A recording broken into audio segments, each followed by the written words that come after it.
number of users. So if a project or if something have a large number of users, it has value.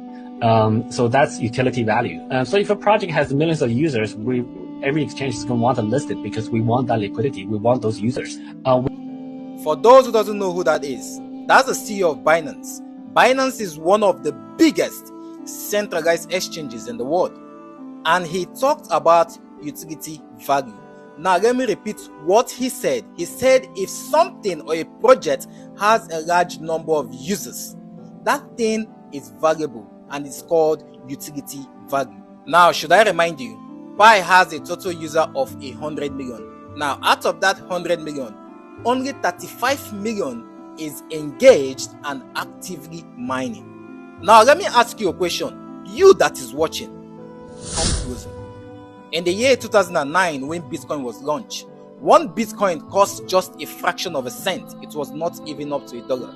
And then it went up from a fraction of a cent to $67,000 all-time high.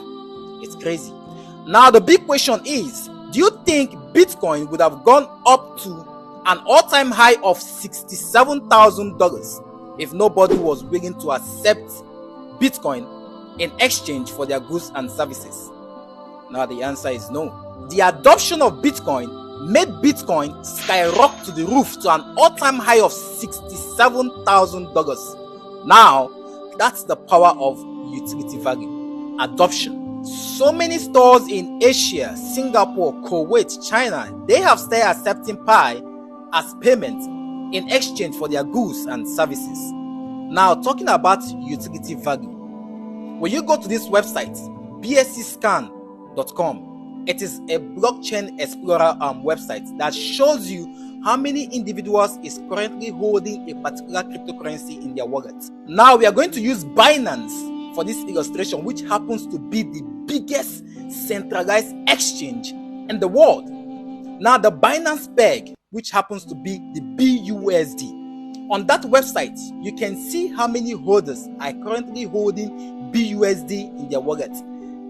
Their holders is just 3.8 million holders currently holding BUSD, which happens to be the famous, the biggest, just 3.8 million holders. Okay, now Pi Network, which has no value, already have 35 million engaged, actively mining pioneers.